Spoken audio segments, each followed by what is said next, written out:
À voix haute, à voix forte. Discours de Malcolm X le 16 février 1965 en l'église méthodiste de Cornhill, Rochester de New York.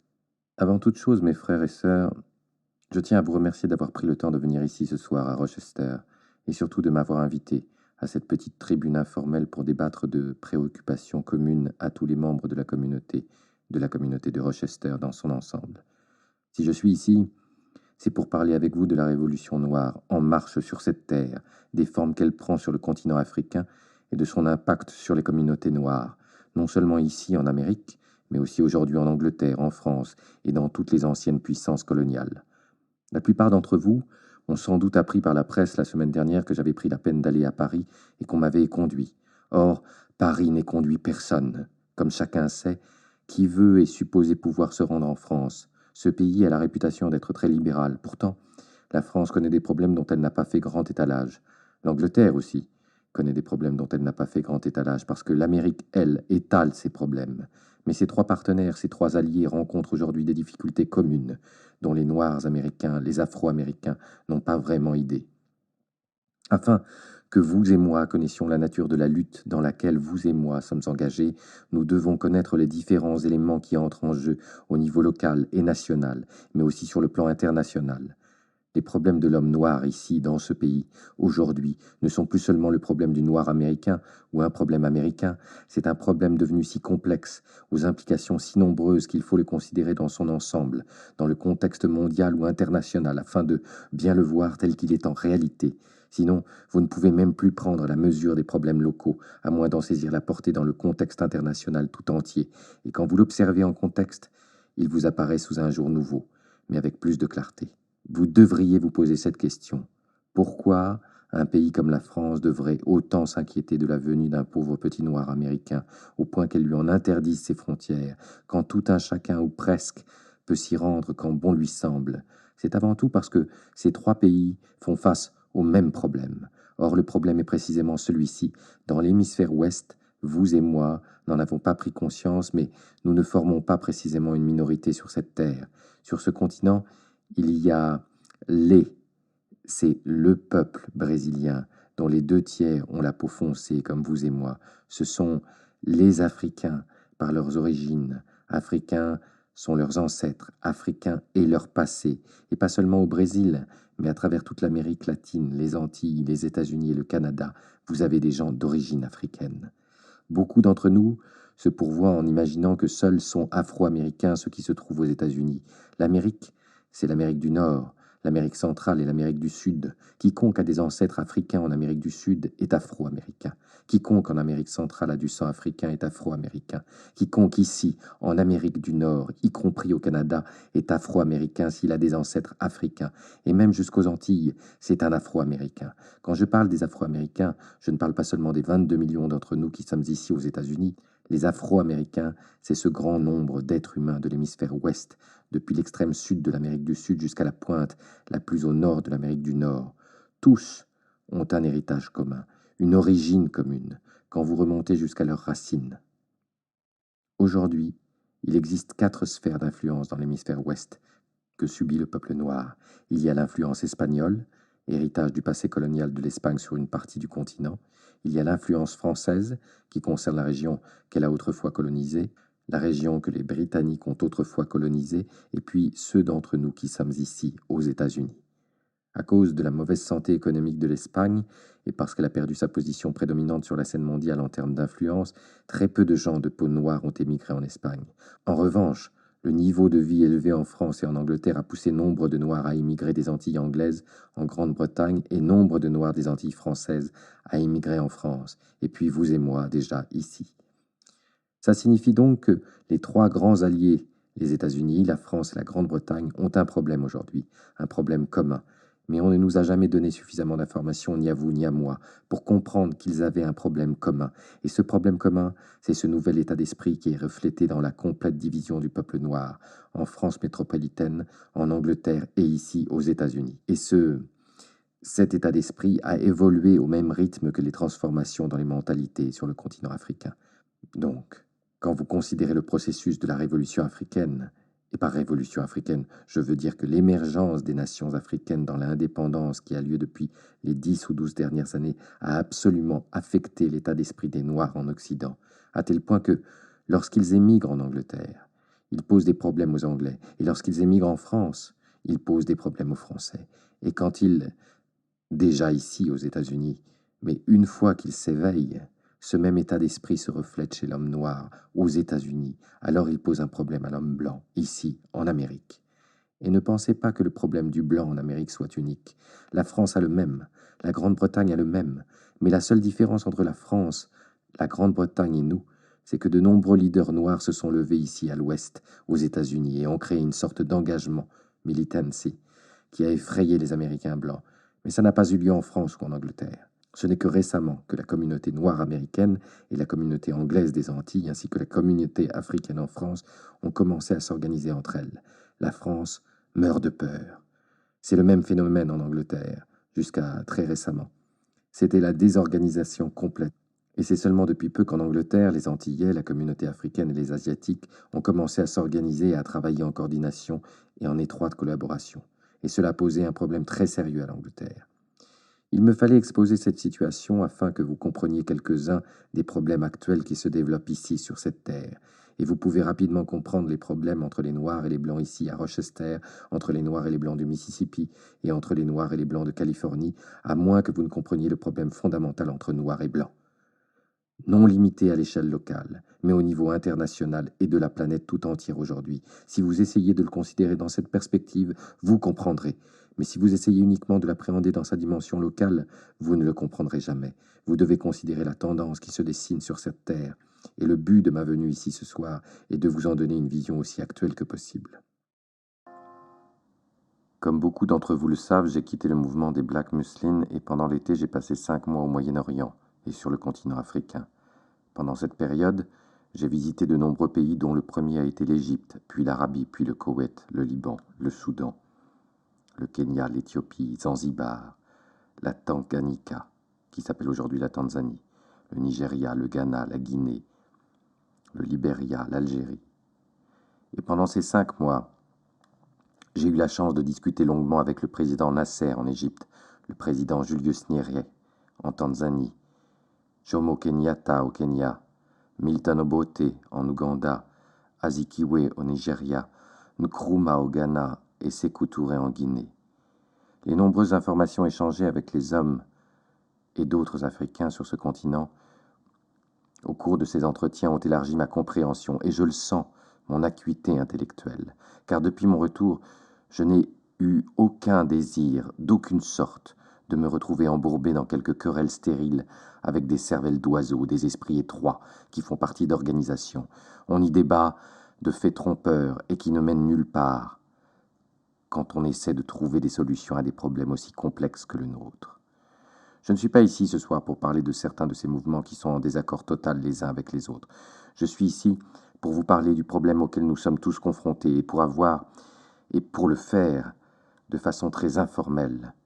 Je n'aime pas être tenu à être formel dans ma méthode ou ma façon de procéder lorsque je m'adresse au public parce que je trouve qu'habituellement la conversation dans laquelle je m'engage tourne autour des problèmes de race ou de choses raciales, ce qui n'est pas de ma faute. Je n'ai pas créé le problème de race. Et vous le savez, je ne suis pas venu en Amérique sur le Mayflower ou de mon propre gré. Notre peuple a été conduit ici malgré lui, contre notre volonté. Donc, si nous posons le problème maintenant, ils ne devraient pas nous blâmer d'être ici. Ils nous ont amenés ici. Pour défendre ma propre position, tout comme je l'ai fait plus tôt aujourd'hui à Colgate, je suis musulman, ce qui signifie simplement que ma religion est l'islam. Je crois en Dieu, l'être suprême, le créateur de l'univers. C'est une forme de religion très simple, facile à comprendre. Je crois en un Dieu unique, et c'est simplement bien mieux comme ça. Mais je crois en un Dieu, et je crois que ce Dieu avait une religion, a une religion et aura toujours une religion, et que ce Dieu enseigna la même religion à tous les prophètes. Il n'y a donc pas à se quereller à propos de qui était le plus grand ou qui était le meilleur, Moïse, Jésus, Mahomet ou quelques autres. Tous étaient des prophètes et venaient d'un seul Dieu. Ils avaient une doctrine, et cette doctrine était conçue pour apporter la lumière sur l'humanité, de telle sorte que toute l'humanité pouvez voir qu'elle était une et partager une sorte de fraternité qui pourrait être vécue ici sur cette terre. Je crois en cela. Je crois en la fraternité des hommes. Mais en dépit du fait que je crois en cette fraternité, je dois être réaliste et comprendre qu'ici, en Amérique, nous sommes dans une société qui ne connaît pas la fraternité. Elle n'applique pas ce qu'elle prêche. Elle prêche la fraternité, mais ne l'applique pas. Et parce que cette société n'applique pas la fraternité, ceux d'entre nous qui sont musulmans, ceux d'entre nous qui ont quitté le mouvement des Black Muslims et se sont regroupés en tant que musulmans dans un mouvement fondé sur l'islam orthodoxe, nous croyons en la fraternité de l'islam. Mais nous comprenons aussi que le problème auquel sont confrontés les Noirs de ce pays est si complexe et si difficile, existe depuis si longtemps sans solution, qu'il nous est absolument nécessaire de former une autre organisation. Ce que nous avons fait, sous la forme d'une organisation non religieuse dans laquelle est connue comme étant l'organisation de l'unité afro-américaine et dont la structure est organisée de manière à permettre une participation active de tout afro-américain, tout noir américain, selon un programme conçu pour éliminer les maux politiques, économiques et sociaux auxquels notre peuple est confronté dans la société. Et nous avons mis cela en place parce que nous comprenons que nous devons nous battre contre les maux d'une société qui a échoué à créer la fraternité pour chaque membre de cette société. Ceci ne veut en aucun cas dire que nous sommes anti-blanc, anti-bleu, anti-vert ou anti-jaune. Nous sommes anti-mal, anti-discrimination, anti-ségrégation. Nous sommes contre quiconque désirant appliquer quelque forme de ségrégation ou de discrimination contre nous parce que nous n'avons pas la chance d'être d'une couleur acceptable à vos yeux. Nous ne jugeons pas un homme à cause de la couleur de sa peau. Nous ne vous jugeons pas parce que vous êtes blanc. Nous ne vous jugeons pas parce que vous êtes noir. Nous ne vous jugeons pas parce que vous êtes foncé de peau. Nous vous jugeons à cause de ce que vous faites et de ce que vous appliquez. Et aussi longtemps que vous appliquerez le mal, nous serons contre vous. Et pour nous, la pire forme de mal, c'est le mal fondé sur la condamnation d'un homme à cause de la couleur de sa peau. Et je ne pense pas que quelqu'un ici puisse nier que nous vivons dans une société qui ne juge pas un homme uniquement en fonction de ses talents, de son savoir-faire, de sa possibilité, de son milieu ou de son manque de diplôme. Cette société juge un homme seulement sur la couleur de sa peau. Si vous êtes blanc, vous pouvez avancer. Et si vous êtes noir, vous devez vous battre à chaque pas, sans toutefois pouvoir avancer. Nous vivons dans une société entièrement contrôlée par des gens qui croient en la ségrégation. Nous vivons dans une société entièrement contrôlée par des gens qui croient au racisme et qui pratiquent la ségrégation, la discrimination et le racisme. Nous croyons en une, et je dis qu'elle est contrôlée non pas par des blancs bien intentionnés, mais contrôlée par les ségrégationnistes, les racistes. Et vous pouvez voir, par le schéma que cette société suit partout dans le monde, à l'heure actuelle en Asie, l'armée américaine lance ses bombes sur des gens à peau sombre. Vous ne pouvez pas dire que c'est comme si vous pouviez justifier le fait d'être si loin de chez soi et de lancer des bombes sur quelqu'un d'autre. Si vous habitiez tout près, j'en suis certain, mais vous ne pouvez pas partir si loin de ce pays, lancer des bombes sur quelqu'un d'autre et justifier votre présence là-bas, pas avec moi. C'est du racisme. Le racisme, tel que l'Amérique le pratique, du racisme qui entraîne une guerre contre le peuple à peau foncée d'Asie. Une autre forme de racisme réside dans le fait d'engager une guerre contre le peuple à peau foncée du Congo, tout comme il entraîne une guerre contre le peuple à peau foncée du Mississippi, de l'Alabama, de Géorgie et de Rochester, État de New York. Nous ne sommes pas contre les gens parce qu'ils sont blancs, mais nous sommes contre ceux qui pratiquent le racisme. Nous sommes contre ceux qui lancent des bombes sur des gens parce que leur couleur a la malchance d'être d'une teinte différente de la vôtre. Et parce que nous sommes contre ça, la presse dit que nous sommes violents. Nous ne sommes pas pour la violence, nous sommes pour la paix. Mais les gens contre lesquels nous nous battons sont pour la violence. Vous ne pouvez pas être pacifique quand vous avez affaire à eux. Ils nous accusent de ce dont ils sont coupables. C'est toujours ce que fait un criminel. Il vous lance des bombes, puis vous accuse de vous les lancer vous-même. Il vous fracasse le crâne, puis vous accuse de vous frapper. C'est ce que les racistes ont toujours fait. Le criminel, celui qui développe en une science son processus criminel, ils appliquent l'action criminelle. Puis, ils utilisent la presse pour faire de vous une victime. Voyez comme la victime est le criminel, et le criminel la victime. C'est ainsi qu'ils procèdent. Donc, ils n'aiment rien faire sans le soutien du public blanc. Les racistes, qui ont habituellement beaucoup d'influence dans la société, ne font pas un geste sans l'opinion publique à leur côté. Alors, ils utilisent la presse pour mettre l'opinion publique de leur côté. Lorsqu'ils veulent supprimer ou opprimer la communauté noire, que font-ils? Ils prennent les statistiques et par le biais de la presse les communiquent au public. Ils font apparaître que la criminalité est plus élevée dans la communauté noire qu'ailleurs. Quel effet cela produit? Ce message, C'est un message très astucieux utilisé par les racistes pour faire croire aux Blancs qu'ils ne sont pas racistes, que le taux de la criminalité dans la communauté noire est très élevé. Cela maintient l'image de criminel de la communauté noire.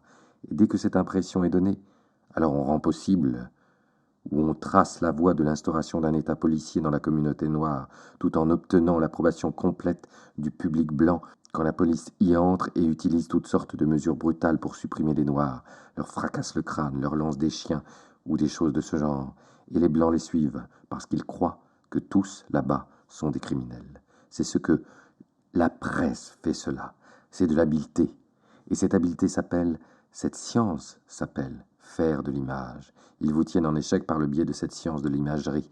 Ils vous conduisent même au mépris de vous-même, en vous donnant une mauvaise image de vous. Certains d'entre nous ont ingurgité cette image et l'ont digérée, jusqu'à ce que, d'eux-mêmes, ils ne veuillent plus vivre dans la communauté noire. Ils ne veuillent plus approcher les Noirs eux-mêmes. C'est une science qu'ils utilisent avec beaucoup d'habileté pour faire du criminel la victime et de la victime le criminel. Par exemple, pendant les émeutes de Harlem, j'étais en Afrique, heureusement. Pendant ces émeutes, ou à cause de ces émeutes, ou bien après ces émeutes, la presse à nouveau a dépeint les émeutiers avec une grande habileté, comme étant des truands, des criminels, des voleurs, parce qu'ils s'étaient appropriés des biens. Maintenant, figurez-vous, il est vrai que des biens ont été détruits, mais considérons cela sous un autre angle.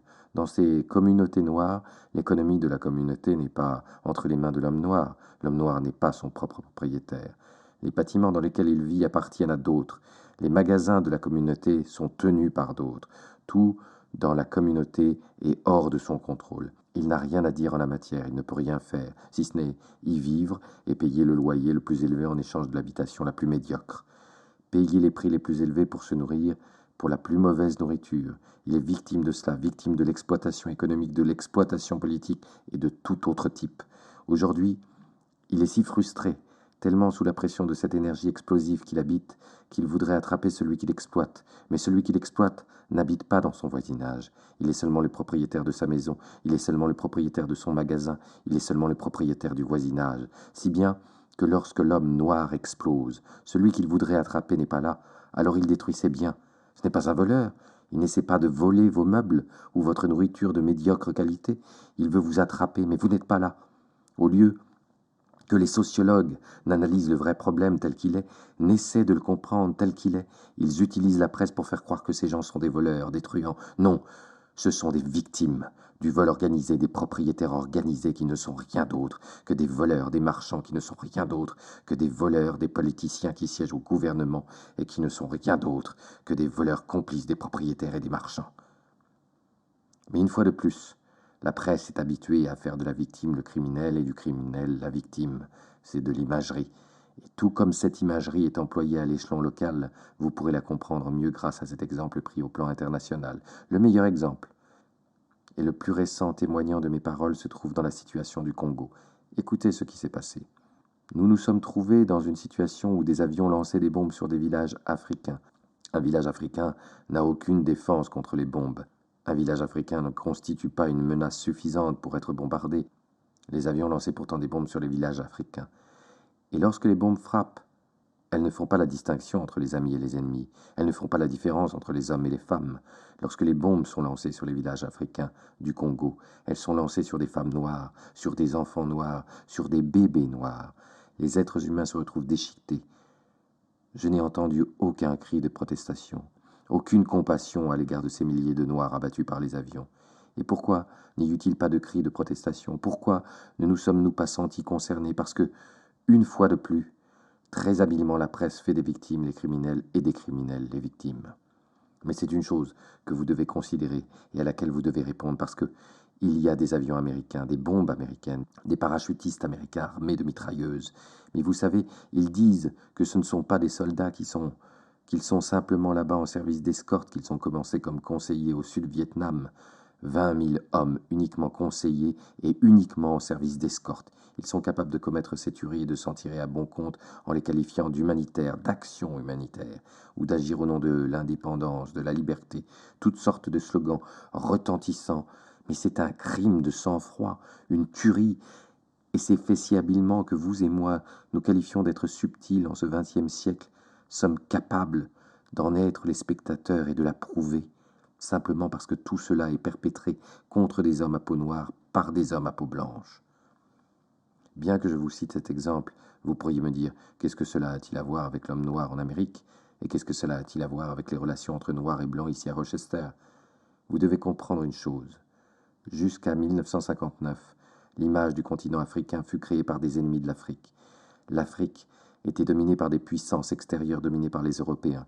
Et comme ces Européens dominaient le continent africain, ils créèrent eux-mêmes l'image de l'Afrique qui fut projetée à l'étranger. Et ils projetèrent une image négative de l'Afrique et du peuple africain, une image détestable. Ils nous ont fait croire que l'Afrique était un pays de jungle, d'animaux, un pays de cannibales et de sauvages. C'était une image détestable.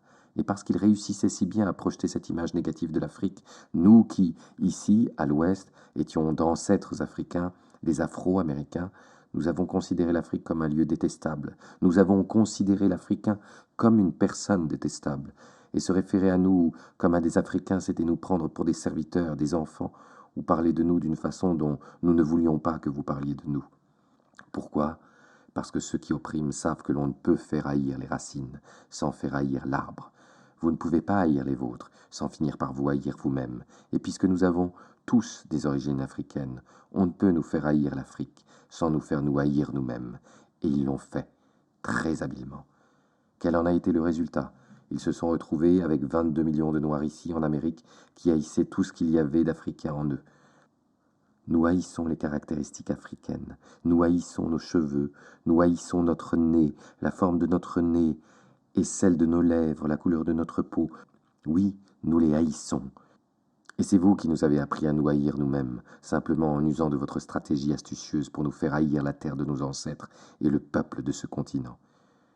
Aussi longtemps que nous avons haï ceux à quoi nous pensions qu'ils ressemblaient, nous avons haï ceux à quoi nous ressemblions. Et vous dites que j'enseigne la haine. Pourquoi ? C'est vous qui nous avez enseigné la haine de nous-mêmes. Vous avez enseigné au monde la haine de toute une race. Et vous avez maintenant l'audace de nous blâmer parce que nous vous haïssons, simplement parce que nous refusons la corde que vous nous avez mise au cou. Lorsque vous enseignez à un homme la haine de ses lèvres, des lèvres que Dieu lui a données, de la forme de ce nez que Dieu lui a donné, de la nature de ses cheveux que Dieu lui a donné, de la couleur de cette peau que Dieu lui a donnée, vous commettez le crime le plus hideux qu'une race puisse commettre, et c'est le crime que vous avez commis. Notre couleur est devenue une chaîne psychologique. Notre sang, le sang africain, est devenu une chaîne psychologique, une prison parce que nous avions honte. Nous croyons, ils vous le lanceraient à la figure, et vous direz que non, mais si, ils en avaient honte.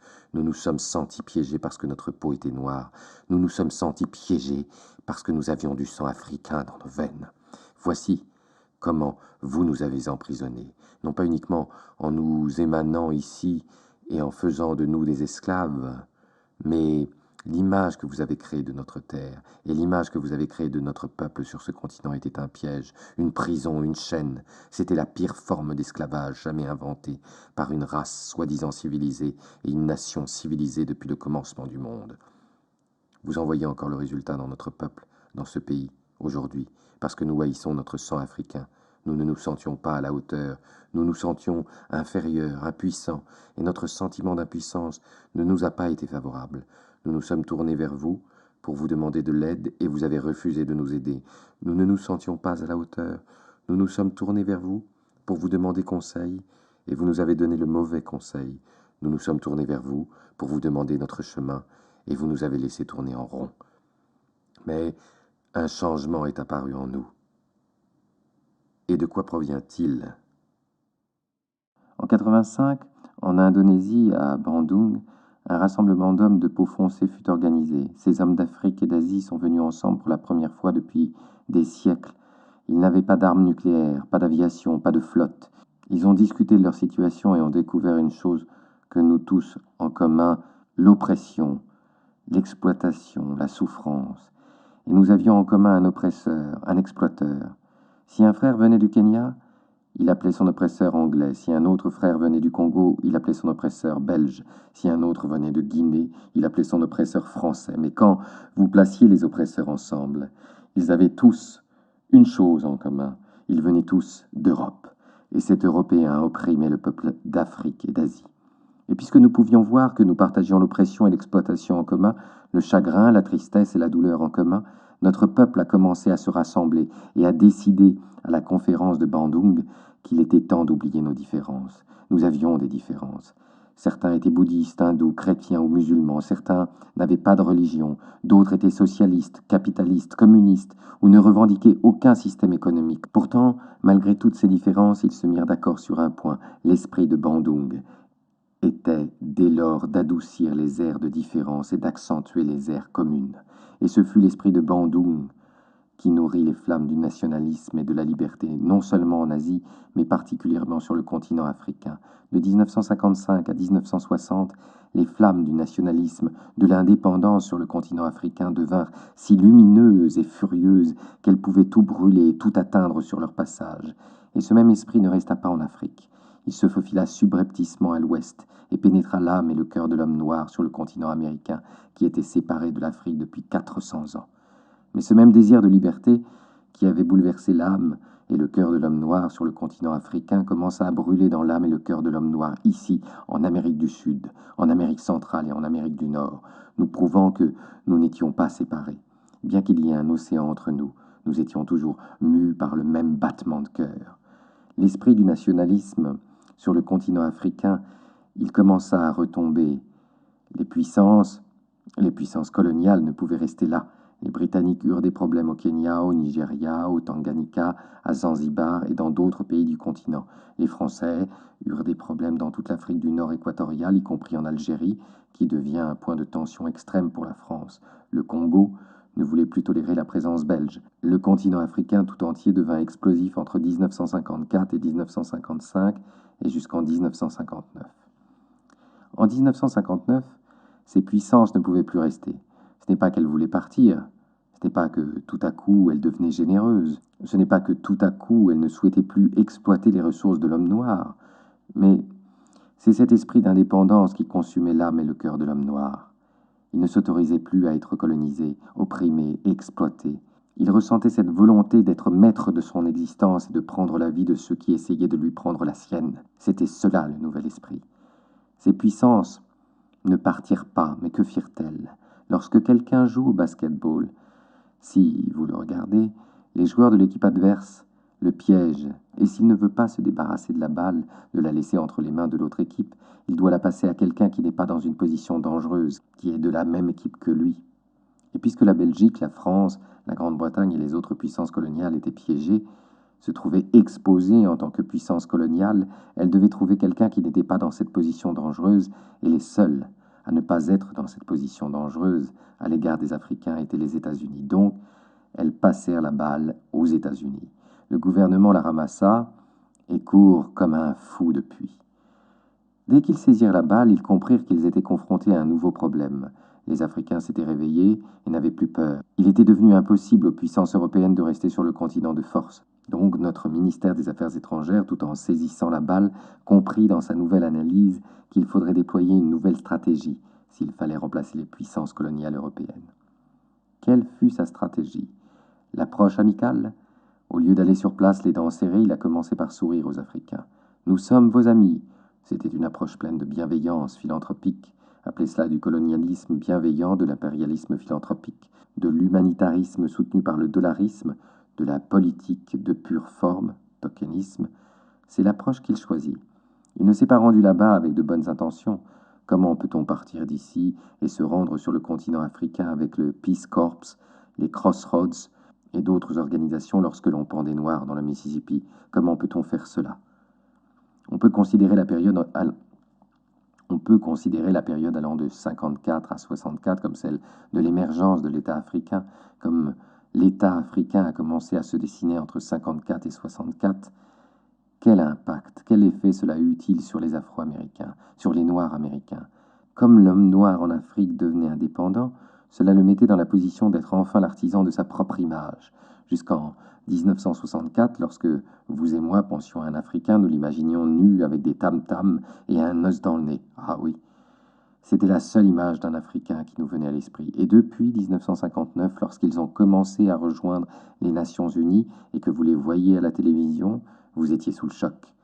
On vous présentait un Africain parlant un anglais meilleur que le vôtre, doué d'un raisonnement plus pertinent que le vôtre, plus libre que vous. Pourquoi ces pays où vous ne pouviez pas vous rendre, tout ce qu'il avait à faire était d'enfiler son costume et de marcher juste devant vous. Il devait vous ébranler, et ce n'est qu'à ce moment-là que vous avez commencé à vous réveiller. Donc, les nations africaines ayant gagné leur indépendance et l'image du continent africain commençant, les choses s'harmonisèrent, l'image d'Afrique passant du négatif au positif, inconsciemment. En Occident, l'homme noir commençait à s'identifier à l'image positive qui apparaissait. Et lorsqu'il vit que l'homme noir du continent africain prenait une assise, il se sentit empli du désir de prendre une assise aussi. La même image, la même, aussi négative. On entendait parler d'air servile, d'esprit de compromis, de regard rempli de crainte, de la même façon.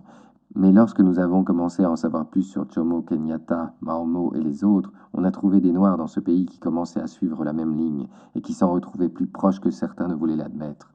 Lorsqu'ils virent, tandis qu'ils devaient changer leur approche du peuple du continent africain, ils ont aussi commencé à modifier leur approche des Noirs sur notre continent, comme ils appliquaient une politique de pure forme, tokenisme, et toute une série d'approches amicales bienveillantes et philanthropiques du continent africain qui n'étaient que des efforts de pure forme, ils commencèrent à faire la même chose avec nous ici aux États-Unis. La politique de pure forme, tokenisme, ils proposèrent toutes sortes de mesures qui n'étaient pas réellement conçues pour résoudre les problèmes. Chacun de leurs mouvements n'était qu'un mouvement de pure forme.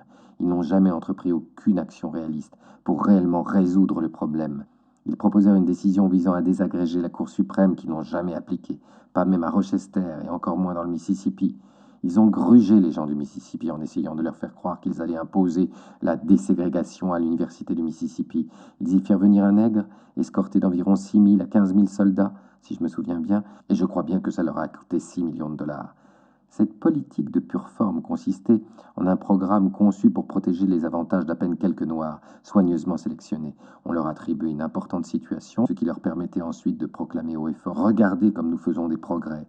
Ils devraient plutôt dire « Regarde comme il fait des progrès », car pendant que ces nègres choisis avec soin vivaient comme des princes, parmi les Blancs siégeaient à Washington, D.C., les masses d'hommes et de femmes noires de ce pays continuaient à vivre dans des bidonvilles et dans des ghettos. Les masses d'hommes et de femmes noires dans ce pays demeuraient sans emploi, et les masses d'hommes et de femmes noires de ce pays continuaient à fréquenter les pires écoles et à recevoir les plus mauvais enseignements. C'est à cette même époque qu'apparut le mouvement des Black Muslins, et voici ce qu'il fit.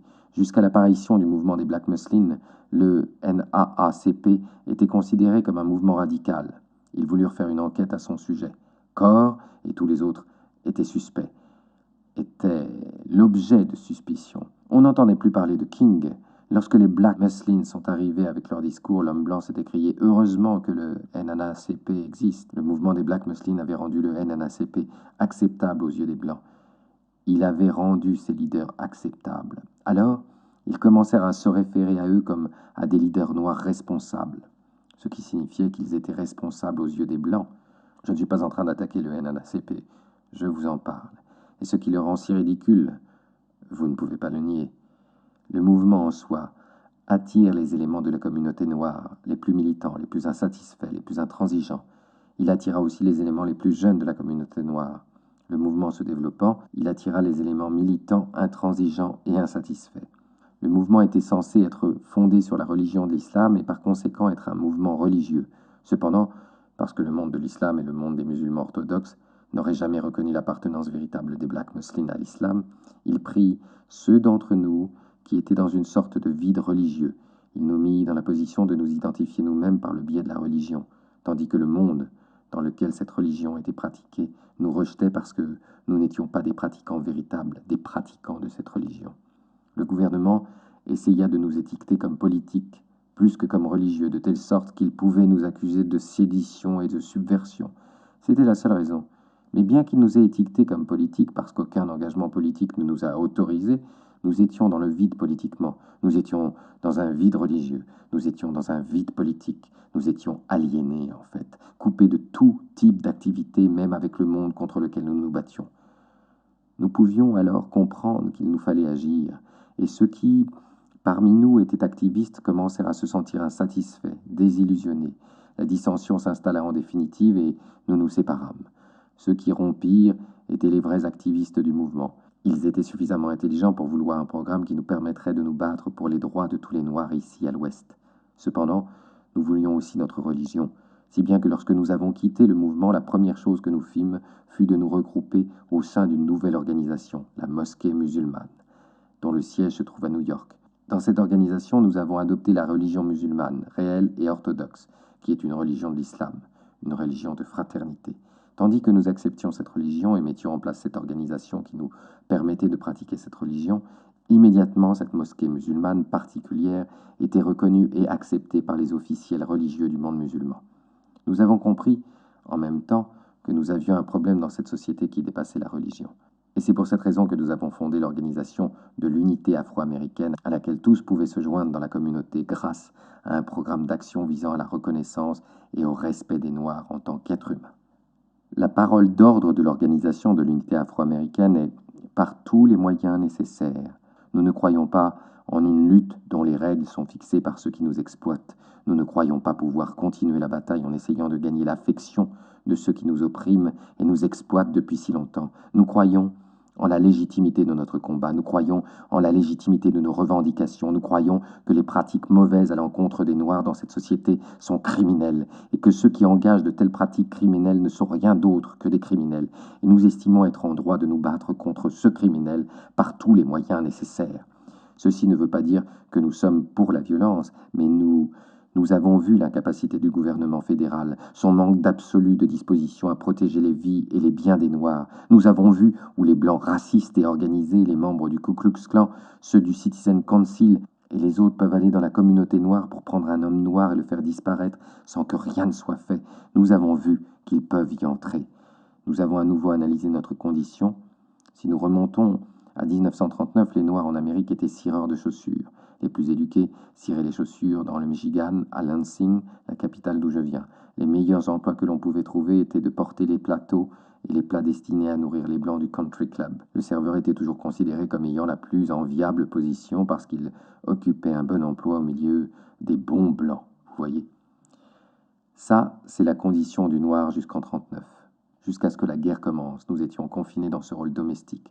Lorsque la guerre a éclaté, ils ne voulaient même pas que nous nous enrôlions dans l'armée. Un Noir n'avait pas le droit de s'engager sous les drapeaux. Le pouvait-il ou pas? Non. Vous ne pouviez pas vous engager dans la marine. Vous vous souvenez? Il n'en prenait pas un seul. C'était en 1939, aux États-Unis d'Amérique.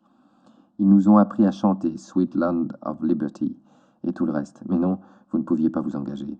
Vous ne pouviez pas incorporer la marine non plus. Ils ne voulaient pas que vous vous engagiez. Ils ne prenaient que des Blancs. Ils n'avaient pas le droit de vous incorporer. Ils n'avaient pas le droit de nous incorporer jusqu'à ce que les leaders noirs clament haut et fort, qu'ils disent « Si les Blancs doivent mourir, alors nous devons mourir aussi ». Les leaders noirs envoyèrent un bon nombre de Noirs se faire tuer pendant la Seconde Guerre mondiale, si bien que, lorsque l'Amérique entra dans la guerre, elle manqua très vite d'hommes. Jusqu'à la guerre, vous ne pouviez pas entrer dans une usine. J'habitais à Lansing, où se trouvaient les usines Osmobile et Reo. Il y en avait environ 3 dans toute l'usine, et chacun tenait son balai. Ils avaient fait des études. Ils étaient allés à l'école. Je crois même que l'un d'entre eux était allé au collège. Il était diplômé de balayeuse. Lorsque la vie est devenue difficile et que l'on a manqué d'hommes, alors ils nous ont laissés entrer à l'usine, sans que nous ayons fait le moindre effort, sans aucun réveil moral soudain. Ils avaient besoin de nous, ils avaient besoin de main-d'œuvre, de toutes sortes d'ouvriers, et lorsque la situation devint désespérée et que le besoin se fit sentir, ils ouvrirent tout grand les portes de l'usine et nous firent entrer. Alors, nous avons appris à faire fonctionner les machines lorsqu'ils avaient besoin de nous. Ils firent entrer nos femmes ainsi que nos hommes. Comme nous commencions à faire marcher les machines, nous avons commencé à gagner plus d'argent. Comme nous gagnions plus d'argent, nous pouvions vivre dans un meilleur quartier. Comme nous avions changé de quartier, nous allions dans une école un peu meilleure. Comme nous étions dans une école un peu meilleure, nous voulions recevoir un enseignement un peu meilleur et nous nous trouvions dans les meilleures dispositions pour trouver un emploi un peu meilleur. Ceci ne provenait pas d'un changement d'inclination de leur part. Ceci ne correspondait pas à un réveil soudain de leur conscience morale. C'était Hitler, c'était Tojo, c'était Staline, oui, c'était la pression de l'extérieur, mondiale, qui nous donnait cette possibilité de faire quelques pas en avant. Pourquoi ne nous autorisèrent-ils pas à nous engager dans l'armée dès le début? Ils nous avaient si maltraités. Ils avaient peur qu'en nous plaçant dans l'armée, en nous donnant un fusil et en nous montrant comment l'utiliser, ils avaient peur de ne pas avoir à nous dire sur quoi tirer. Et ils n'auraient probablement pas eu à le faire, c'était leur conscience. Je fais remarquer cela pour insister sur le fait que ce n'est pas un changement d'inclination de la part d'oncle Sam qui permit à certains d'entre nous de faire quelques pas en avant, c'était la pression mondiale, c'était la menace qui provenait de l'extérieur, le danger venant de l'extérieur qui provoqua, qui occupa son esprit et qui l'obligea à nous autoriser, à vous et à moi, de nous lever un peu plus. Ce n'est pas parce qu'il voulait que nous nous levions, ce n'est pas parce qu'il voulait que nous avancions, mais parce qu'il était forcé de le faire.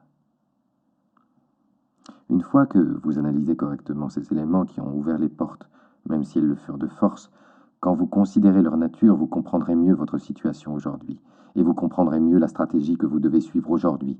Tout mouvement vers la liberté du peuple noir, s'il est limité à la seule Amérique, est voué à l'échec. Aussi longtemps que votre problème ne sera de portée américaine, vos seuls alliés seront les Américains. Aussi longtemps qu'il paraîtra sous la dénomination de droit civique, il demeurera un problème intérieur dépendant de la juridiction du gouvernement des États-Unis. Le gouvernement des États-Unis est constitué de ségrégationnistes et de racistes. Les hommes les plus puissants du gouvernement sont-ils racistes? Maintenant, qu'allons-nous faire? Comment allons-nous trouver justice avec un Congrès qu'il contrôle, un Sénat qu'il contrôle, une Maison-Blanche qu'il contrôle, une Cour suprême qu'il contrôle? Regardez cette décision déplorable rendue par la Cour suprême.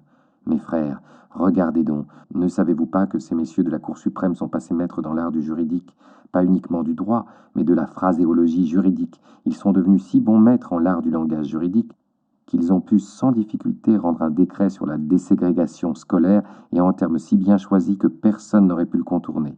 Ils ont proposé cette chose tournée de si belle manière que 10 années plus tard, on y trouve toutes sortes de vides. Ils savaient très bien ce qu'ils faisaient. Ils feignent de vous donner quelque chose tout en sachant à chaque fois que vous ne pourrez jamais l'utiliser. L'année dernière, ils ont déposé un projet de loi sur les droits civiques à grand renfort de publicité, un peu partout dans le monde, comme si cela devait nous conduire à la terre promise de l'intégration. Oh oui, la semaine dernière, le bon révérend Martin Luther King est sorti de prison et s'est rendu à Washington, D.C., disant qu'il demanderait chaque jour une nouvelle loi sur la protection du droit de vote des Noirs en Alabama. Pourquoi? Vous venez à peine d'obtenir une loi, vous venez à peine d'obtenir le projet de loi sur les droits civiques. Vous voulez dire que cette loi, dont les mérites furent si longtemps vantés, ne donne même pas suffisamment de pouvoir au gouvernement fédéral pour protéger les Noirs d'Alabama qui n'ont qu'un seul désir, celui de s'inscrire sur les listes électorales? Pourquoi cette autre ruse infecte? Parce qu'ils nous ont eus par la ruse, année après année, une autre ruse infecte. Donc, depuis, nous voyons. Je ne veux pas que vous pensiez que je professe la haine, j'aime tous ceux qui m'aiment. Mais je peux vous assurer que je n'aime pas ceux qui ne m'aiment pas. Donc, depuis que nous avons compris ce subterfuge, cette supercherie, cette manipulation, non seulement au niveau fédéral, mais national, local, à tous les niveaux, la jeune génération de Noirs qui arrive peut voir qu'aussi longtemps que nous attendrons le Congrès, le Sénat, la Cour suprême ou le Président pour résoudre nos problèmes, nous serons relégués à être serviteurs pendant encore 1000 ans. Or, ces temps sont révolus.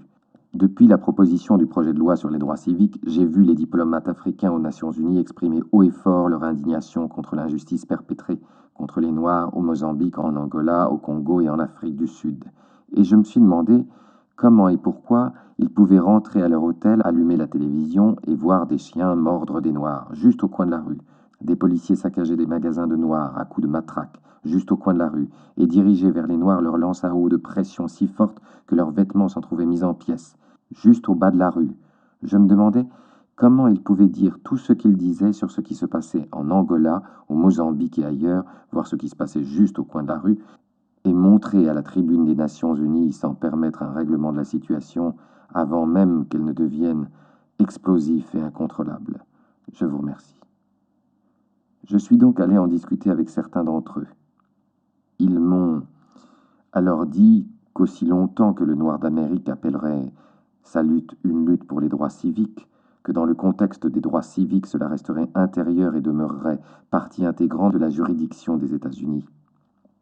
Et que si quiconque se permettait d'émettre le moindre commentaire à ce sujet, il serait considéré comme une violation des lois et des règles du protocole. La différence avec les autres et qu'ils ne considèrent pas leurs revendications comme des revendications concernant les droits civiques, mais les droits de l'homme. Les droits civiques appartiennent à la juridiction de leur pays, tandis que les droits de l'homme font partie de la Charte des Nations Unies. Toutes les nations qui ont signé la Charte des Nations Unies ont voté la Déclaration des droits de l'homme, et quiconque considère ces revendications comme étant une violation des droits de l'homme peut les porter devant les Nations Unies et les faire ainsi porter à la connaissance du monde. Car aussi longtemps que vous les considérerez comme droits civiques, vos seuls alliés seront les membres de la communauté avoisinante, dont la plupart sont responsables de l'injustice causée. Mais dès lors que vous les considérerez comme droits de l'homme, leur portée deviendra internationale et vous pourrez les porter devant la Cour mondiale. Vous pourrez les porter à la connaissance du monde et chacun, partout sur cette terre, pourra devenir votre allié. L'une des premières dispositions que nous ayons prises pour ceux d'entre nous qui ont rejoint l'Organisation de l'Unité afro-américaine était de présenter un programme qui donnerait à nos revendications une portée internationale et qui montrerait au monde que notre problème n'est plus un problème noir ou un problème africain, mais un problème humain, un problème qui concerne l'humanité et un problème qui devrait concerner tous les aspects de l'humanité, un problème si complexe pour l'oncle Sam qu'il lui fut impossible de le résoudre. En conséquence, nous aimerions créer un corps et entrer en consultation avec ceux dont la position nous aiderait à trouver une forme d'ajustement qui permettrait un règlement de la situation avant qu'elle ne devienne explosive et incontrôlable. Je vous remercie.